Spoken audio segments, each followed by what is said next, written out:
Yo guys, it's CFB. Welcome back to a brand new video. Welcome back to the channel. Chelsea 1, Brighton 3. This is the match review, match reaction to Chelsea 1, Brighton 3. Before we do get into it, please like, subscribe, hit the bell notification so notified every time I load a video. First link in the description is my stream, is my second channel, sorry. Go and check it out, be very much appreciated. Without further ado, let's get straight into this absolute catastrophe shit show. Today was a must-win game. Chelsea should have beaten Brighton today. Brighton was sitting 14th at the time we played them today.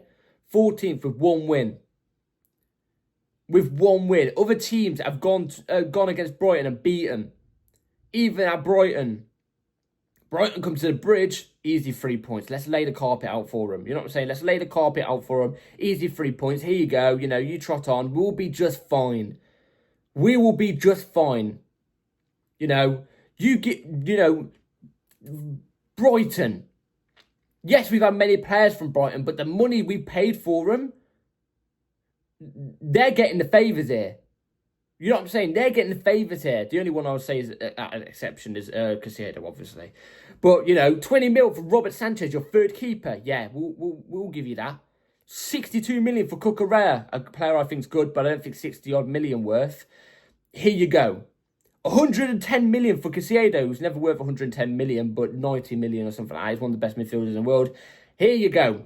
Overpaying for Brighton players. Always buying Brighton staff. Overpaying for Brighton staff. And also, to add to the tin pot, here's 3 points for you.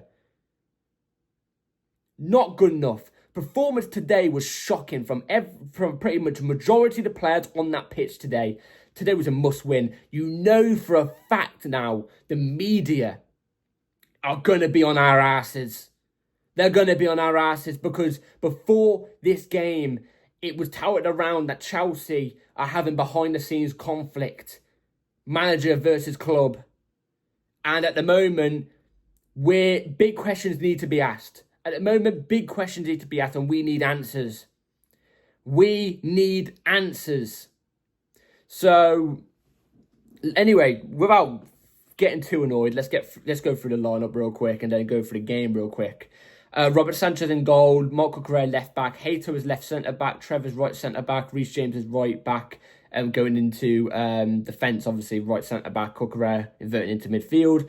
Casado, Santos in the double pivot, Enzo Fernandez in the 10, Pedro Neto off the right. No, it was Gustavo off the right, Pedro Neto off the left, and then João Pedro as the ST. Like I said, Enzo Fernandez was in the 10. I pretty much got the team bang on, by the way. I nearly got the team bang on. The only one I got wrong was Enzo Fernandez in the 10, but even then I debated it. It's the proof is in the pudding on the video yesterday. It didn't really matter what team we put out, really, because the whole team was just poor. It was just poor. Let's go through it. First half, we played relatively quite decent. You know, meh. It was 50-50 really between the teams, in my opinion, in that first half. I think Brighton played maybe a little bit better than us in that first half. But we had the better opportunities, the better chances. You know, the Enzo Fernandez free kick early on in the game to set the tempo in a sense. We obviously got the goal, you know, mid into the first half from it's a really great pass, a defence splitting pass from Casado to Reece James, who's operating in that moment as a right wing back. And when he's there, he creates. You see what he does, and he did that. He crossed it in to Enzo Fernandez, who pops up in the right area and heads it in. And we get the first goal going into the second half, going 1-0 up. It was more of the fact we played a little bit better after we got the goal. After we got the goal, we played a little bit better. But going into the second half, oh my God. Going into the second half. What happened? What happened? What was said in the dressing room? What was said in the dressing room? The boys gave everything. You know what I'm saying? Graham Potter, who's got sacked from West Ham, by the way. We got that right in the podcast. You know, we came out like a completely different side because as soon as the second half starts, bang, red card. Trevor Chalobah, red card. Which I will say wasn't his fault because Santos receives the ball and he tries to play back to the keeper, but it's a very light pass. Brighton are through out on goal. Trev has to make the decision because he's the only centre-back back. He has to make the decision. Do I just let them go, shoot and score? Or do I try and make a tackle? If it doesn't work, it doesn't work. He tried to make the tackle, unfortunately got the red card. And that was where it just went downhill. That is where it just went downhill. We looked shaky prior to the red card, to start the second half, because the red card pretty much happened around the very start of the second half. But after that, oh my God, it was hang on to your life. And you know the story at the moment when Chelsea get a red card. When Chelsea get a red card, not only does the player leave the pitch, the manager's brain cells leave the pitch. Maresca's brain just completely goes off board, AWOL. You know what I'm saying? What was he doing? He takes off Estavo. By the way, Estavo was playing decent, I thought, out on the right-hand side. He switched him over to the left. And then not just that, to make it even better, when Estavo was one of our bright players in this team, he takes him off for Malo Gusto. Malo Gusto. The player who's been having a stinker at Chelsea for the past year. And I like Malo Gusto. You know what I'm trying to say? I like Malo Gusto. But you've got to admit it sometimes. The Malo Gusto situation to me, actually, we'll get onto it in a minute. But yeah, it went wrong from that moment. It just went wrong from that moment. The team capitulated, heads down. Performance was poor. It was still, I think, it still wasn't good enough in the first half, let alone the second half. But the second half was just worse. And then it takes about 25, 30 minutes for Brighton to get their first goal. They do get the first goal. It's in the 70th minute, and it's Danny Welbeck, the person I said was going to score yesterday. Danny Welbeck scores. And then they scored again, which was a cross-in, head into the box. Somebody gets a free head into the box, passed into the middle of the box, and it's another free header for them to score again. And then Danny Welbeck scores a tap-in to make it 3-1 in the 90th minute. They scored 2 90th minute goals.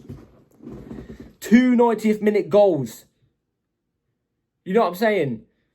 It was like watching one lamb defend a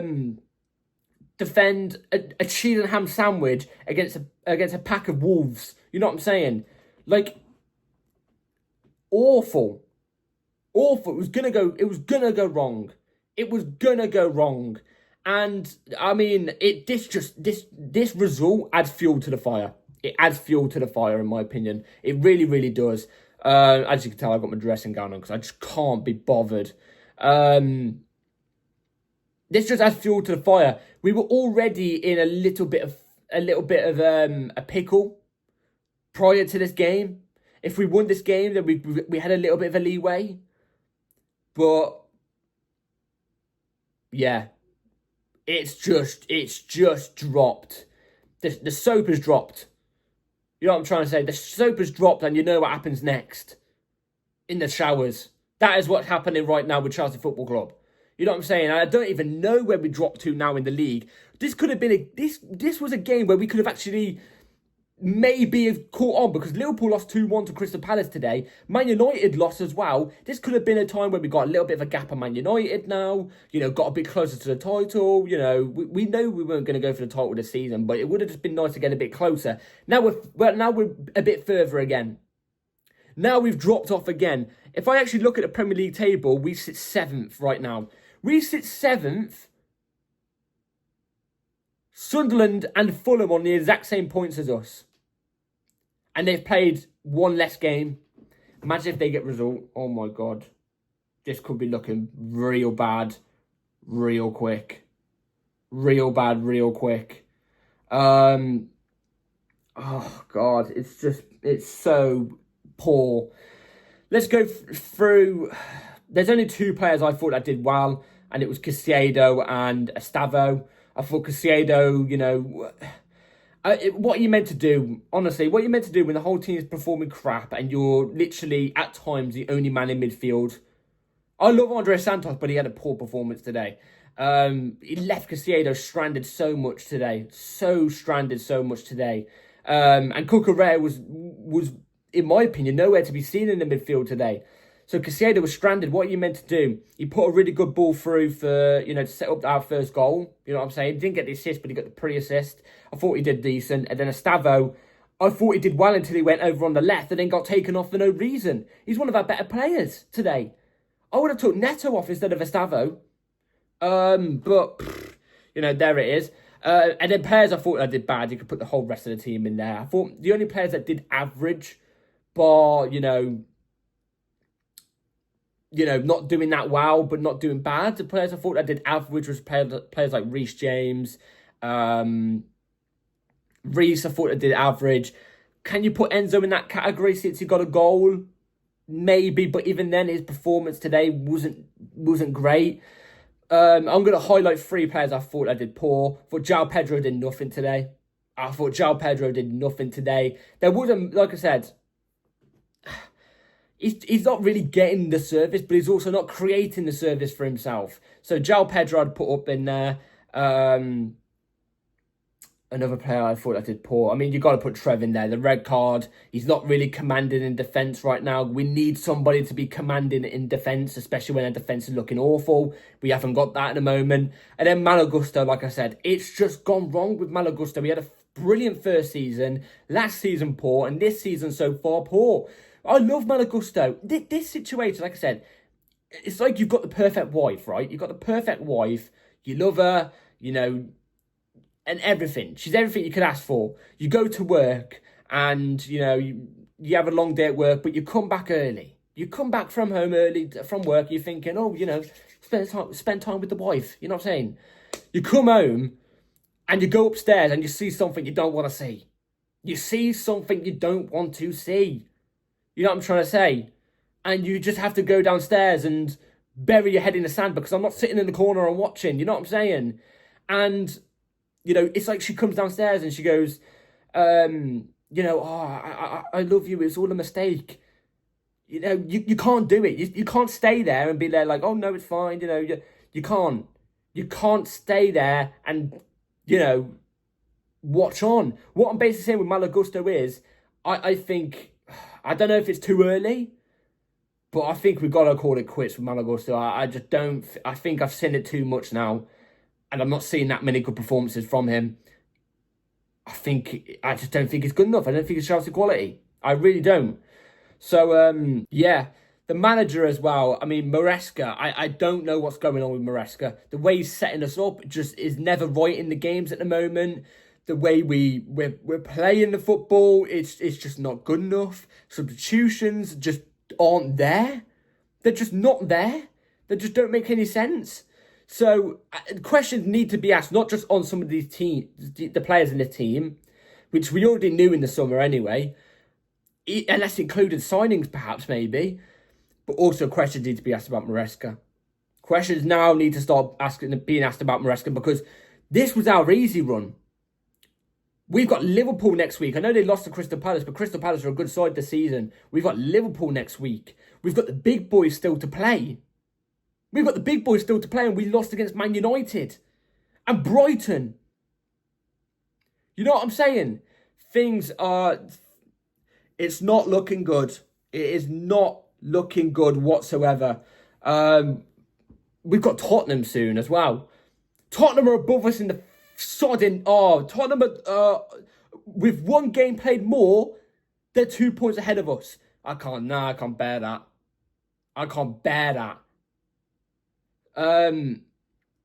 Anyway, like I said, let me know in the comments down below what all your thoughts are. I'll be very intrigued to know. Like, subscribe, take care. Catastrophe. Something needs to change at Chelsea Football Club. Take care. Peace.